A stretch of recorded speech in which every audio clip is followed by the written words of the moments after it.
복의 근원 강림하사 찬송하게 하소서. 한량 없이 자비하심 증량할 길 없도다. 천사들의 찬송가로 나를 가르치소서. 구속하신 그 사랑을 항상 찬송합니다.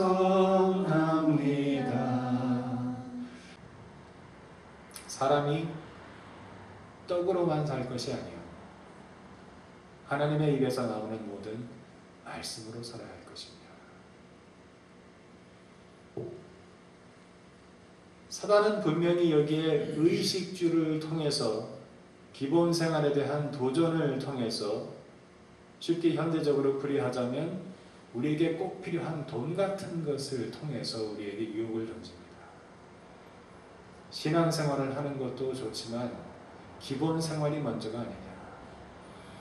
열심히 교회에 나가서 봉사하고 예배를 드리는 것도 필요하지만 우선 우리가 살아야 되지 않겠느냐.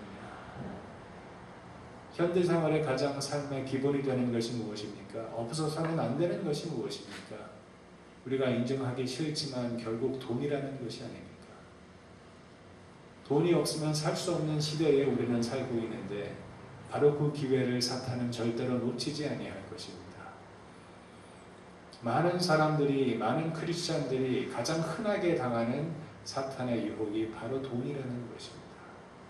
먹고 사는 문제에 대한 것입니다. 몰게지를 페이멘트하고 차에 대한 페이멘트를 하고 크레딧 카드의 빚을 갚아야 되는 그러한 돈에 대한 문제인 것입니다. 간접적으로 아니면 어떨 땐 직접적으로 사탄은 우리에게 다가와서 그 기본적인 근본적인 돈에 대한 유혹을 던지는 것입니다. 우리가 신앙, 믿음, 사랑, 소망을 외치지만 결국 가장 중요한 것은 돈이 아니냐.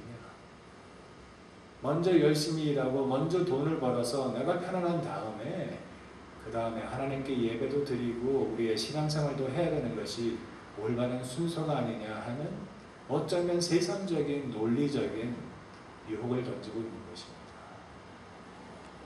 예수님의 대답은 육적인 삶이 아니라 영적인 삶이 중요하다는 것이었습니다.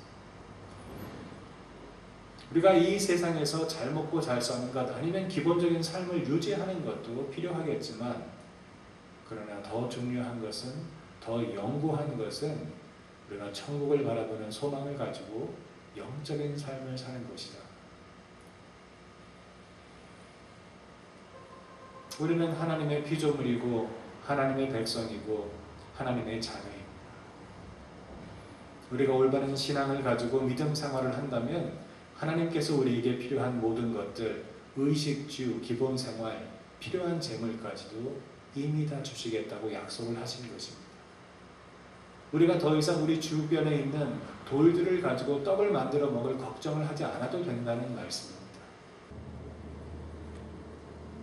차가운 물을 냄비에 붓고 그 안에 개구리를 집어넣으면 그 개구리는 그것이 자기의 세상인 양 즐겁게 헤엄치며 다닌다고 합니다. 그러나 약하게 불을 틀어놓고 슬슬 그 불을 세게 해서 물을 끓이기 시작하면 그 개구리는 자기가 익혀지는지도 모르고 그 안에서 즐겁게 놀다가 죽어간다는 것입니다. 어이없지만 강렬하게 다가오는 그러한 냄비 안의 개구리의 모습. 많은 사람들의 신앙생활이 그렇다는 것이죠. 사탄의 시험이 너무나 쉽고 사탄의 시험이 너무나 달콤하기 때문에 우리가 시험을 당한다는 사실조차도 인식하지 못하고 그냥 냄비 안의 개구리처럼 편안하게 헤엄치며 놀다가 서서히 죽어간다는 것입니다. 나에게 한번 고개를 까딱할 수 있다면, 자그마한 타협 고거 하나를 할 수 있다면 내가 너에게 필요한 모든 부귀와 영화를 권세를 주리라. 그 시험 같지 않은 시험이 어쩌면 우리에게는 가장 어려운 시험이 될 수 있다는 것입니다. 빈들의 마른 굴같이 시들은 나의 영혼 주님의 허락한 성령 간절히 기다리